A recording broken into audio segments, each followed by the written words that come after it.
Guys, welcome back to the 3G Family Network. Today we'd like to kick off our Black History Spotlight with the story of Liberia. Liberia has a very fascinating history, very interesting. And we'd like to talk about, Liberia becoming the second Black republic in the world in 1848. We'd like to go back and just talk about the history of Liberia being formed by American slaves that went back to West Africa to form a colony, we would say. So we'd like to explore that and more in this video right after this.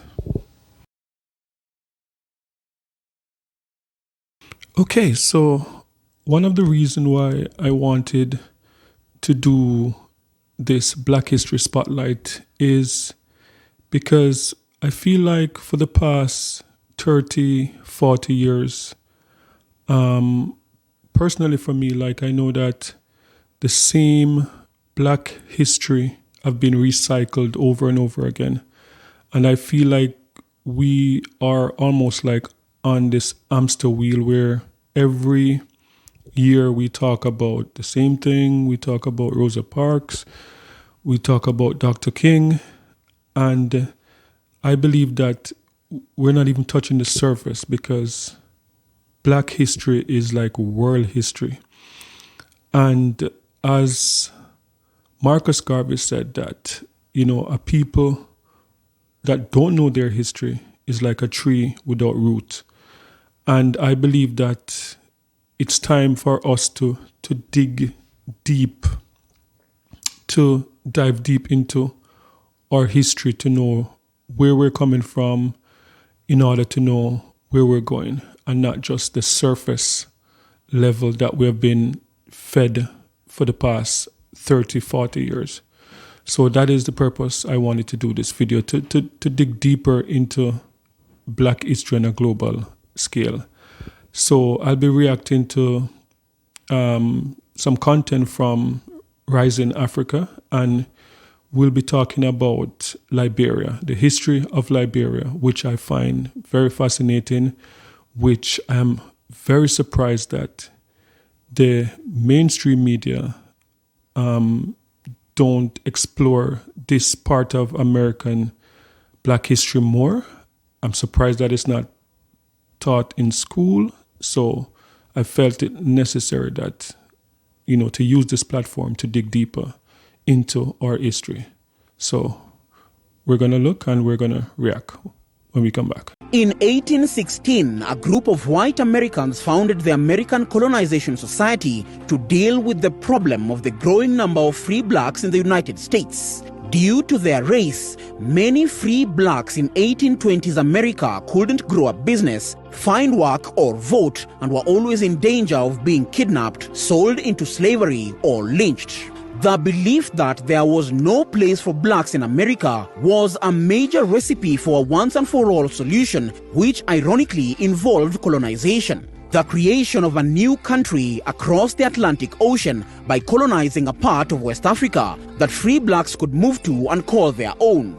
The so-called American Colonization Society was created for a mix of motives, both idealist and racist. Some members wanted to help emancipate slaves and help them make a new life for themselves in Africa, under the assumption that they'd prefer to return to the land of their fathers. Others just wanted to remove as many black Americans as possible from their country and keep the United States a white nation. Many freed slaves, with a few notable exceptions, overwhelmingly rejected the idea of moving to the colony or anywhere else in Africa from the very beginning of the movement. Most of them had lived in the United States for generations, and while they wanted better treatment, they did not want to leave.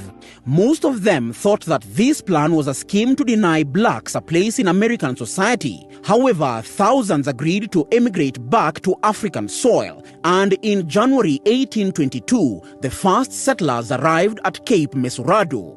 They initially called their settlement Christopolis, but 2 years later they renamed it Monrovia in honor of President James Monroe, an ardent supporter of the ACS who had procured more US government money for the project. Liberia did not receive its name until 1824, derived from the word liberty meaning land of the free. The settlers attempted to retain the culture they had brought from the United States and for the most part did not integrate with the native societies. The settlement had its problems, including several conflicts with the local inhabitants, but managed to thrive, aided by the immigration funded by the SES of several thousand more African Americans over the next 20 years. The colonists were all African Americans who became known as Americo-Liberians. They brought with them the English language, Protestant religion, the Euro-American laws, customs and attitudes to the natives who lived in West Africa. In short, they acted as a foreign colonial elite. Wow, that was a lot to digest. Where should I start? I think this information is so in-depth, I'm going to have to, take it on piece by piece. And first, I'd like to talk about the ACS, the American Colonization Society. As we saw in that clip, this society was formed by, white men that owned during slavery, and this society was formed to transition out of slavery. So the goal here, I have the goal right in front of me. The goal of the association is the gradual minimization of slave with shareholders being compensated for their loss. It sounds weird just saying that. Yes, so they set up this association, this society, as a transition, and this was at least 50 years before the 13th Amendment that saw the abolishment of slavery in America. So this was set up at least, 1-2 generations before the actual abolishment of slavery. And it is so fascinating, like learning this part of history now, American history, because of just the few history that we have about, the civil rights movement and slavery in America. And why it is so interesting and so fascinating to me is because, I have studied the teachings of Marcus Garvey for years. And Marcus Garvey teaching was about reparation and repatriation. And is thinking that in order for Africans to live, to see their true potential, they would never be able to see that in America because they were brought there as slaves. So in order for them to fulfill their true potential, they would have to go back to Africa and they would have to build Africa for Africans. And he said in one of his speeches that he wasn't expecting all Africans, all slaves to go back, or free slaves to go back to Africa, but just enough that they can build a black nation that is strong enough for Africans. So it's so interesting that 100 years before Marcus Garvey was even around, before Marcus Garvey was even talking about repatriation, before Marcus Garvey with the Black Star Line and form his organization in Jamaica, in America, in England, like the ACS existed before. So that is fascinating. And the fact that it was supported by the fifth president of the United States of America. And what is interesting also is that there's like some free slaves that supported it, and there's some that did not support. There's some that know, like we all we know is America and we want to stay in America. And there was some free slave that, look, we want to go back to our mother's land. We want to go back to the motherland. So it is so fascinating. And another thing that I found interesting was that the free slaves that went back, that was repatriated back to Africa and to find a land in Africa where, they colonize as free American slaves, that they would go to that land and to call it Liberia. And the idea behind it is like a replica of the America that they're coming from. It's like almost a carbon copy of America. It's like America in Africa.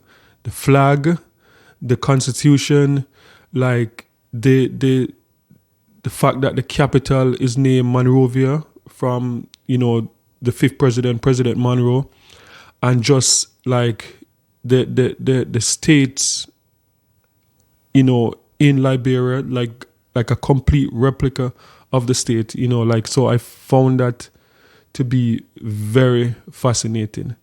And is this your first time, like learning about the history of Liberia and that this was actually formed by free American slaves? Just let me know in the comment section. And does this change your mind, or does this open your mind anymore to be like, okay, I need to know more about American Black history, like more than what's on the surface that we learn every year? Is this opening up your appetite to say, you know what, I want to learn more about Black history? We have another clip that we're about to watch, and we'll get into more details after this clip. And they treated the natives as white Americans had treated them, as savages from the jungle, and wanted as second-class citizens not deserving of the vote. They took the best land and even set up a system of plantation agriculture, not unlike what they left behind in the American South. Meanwhile, the region remained part of the U.S. sphere of influence, with a treaty under which the U.S. government agreed to provide advice and assistance as required. The U.S. contemplated military intervention in Liberia at least 5 times in the 19th and early 20th centuries to prop up the colonial Liberian government against indigenous African resistance. Liberia's currency from 1847 to 1907 was the Liberian dollar, pegged to the US dollar. Following the collapse of the economy in 1907, the country was threatened with a takeover by its creditors. However, the United States came to its rescue.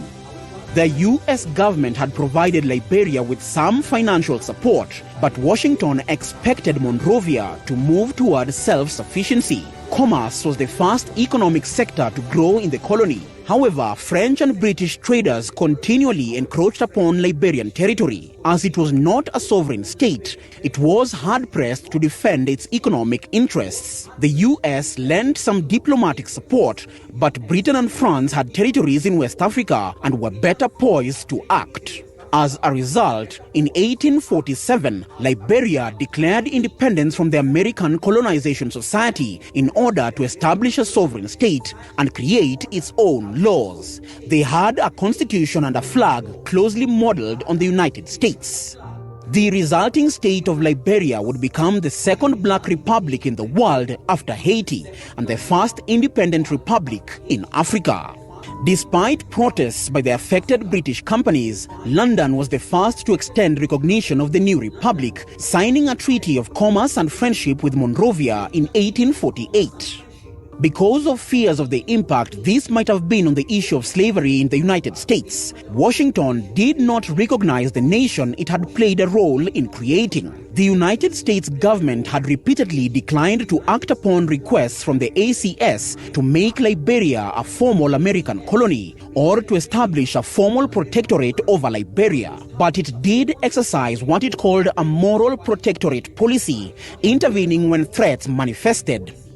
Liberia retained its independence during the scramble for Africa by European colonial powers during the late 19th century because it was firmly in the American sphere of influence. The US finally established formal diplomatic relations with Liberia in 1862 and continues to maintain strong ties until today. Circling back, the name Liberia reflects on the country's complex and nuanced identity. Despite its historical and cultural ties to the US, the name Liberia represents the country's past, but also its present and future as a unique and dynamic nation. I must admit that this is probably the most fascinating American history that I've seen so far. Like before researching for Black History Month, I had no idea about the American Colonization Society, that organization that was set up in 1817 until it was dissolved in 1864. And it is so fascinating because number one, it was set up with the purpose of compensating slave owners who agreed to walk away from enslaving Africans. So it was set up, the American government at the time compensated slave owners at the time, and that was from the fifth president of the US, James Monroe, who was one of the founding fathers of the America itself. And it is so interesting that, this history is not widely known or widely taught in America's Black history. Like Black History Month, we don't hear about this side of America's history. And to see that the different U.S. president, even after President Monroe, supported the American Colonization Association, to see that they found land in Africa and they repatriated free slaves, and that during the research, I've seen at different times where the U.S. government had to step in terms of paying off their debts. There are times when the U.S. government had to stop France and England from colonizing them. And what I found so interesting is that the free slaves that went to this land in Africa and pretty much colonize it, give it a name, Liberia, like liberty, country of liberty. But going to this island, there were indigenous Africans that were already there. And to see that free slaves, went to this place and they segregated themselves from these indigenous Africans who already occupied the land. And to see that they did to these indigenous African what was done to them in America, it is mind-boggling to me. And because this channel is a family channel, I didn't want to go too deep in the history of Liberia, but Liberia, it's a very dark history. Very dark history. Like the slaves, the free slaves that went there, they were less than 10% of the population, but they control 100% of the wealth. They are the only one that were able to vote, and they control that country for over 100 years. I think during my research, it stated that it's the longest government control in the history of the world. It's way longer than Cuba, way longer than Russia. Over 100 years, 30 families control millions of people in that country until in the 1980s, when there was like 3 civil war between the 70s, 80s, and 90s that saw hundreds of thousands of deaths in that country, to see what it is today. So I found that very fascinating, and I just wonder, like, why, this is not a part of the history that it's like readily out there for us to access, like Black History Month, if not for like digging deep to find something different, I would not have known this. So I found that very interesting. So did you know about this history? I would encourage you, as I said, it's a family channel, so I try not to go too deep because there's a lot of graphic stuff. But you can do your own research. You can go online and you can see there are a lot of footages on YouTube. There are many books that are written about the history of Liberia. And feel free to comment in the comment section. What do you think about this? Does it change your mind about anything about, American history? Does it shift you like one way or the other? Like, so just, leave a comment in the comment section and tell me what you think. Yeah, and one of the things that I try to do, I try to educate myself about world history. And, for a while now, it's something that I've been thinking about, that was slavery, solely about race, or was it about greed? And it's something that I've been, struggling with, because, we see in today's society where there's still traces of modern day slavery. We see that there are countries that are not like African countries, that are not Black countries, that, there are a lot of child labor and stuff going on there. So, it begs the argument, is slavery more about greed or is it about race? And I honestly believe that we have better days ahead of us as, society, as a world in general. And I think that we just have to educate ourselves, and we just have to hold, different countries, different leaders accountable. And I believe that if we take the right steps, that we will, like, our best days will be ahead of us and not behind us. Like, I honestly believe that. There have been some awful things that have happened in the history of this world.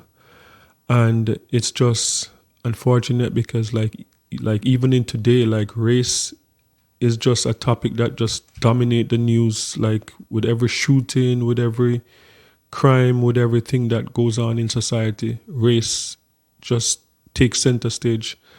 And it is something that I'm still pondering, like, is it about race or is it about greed?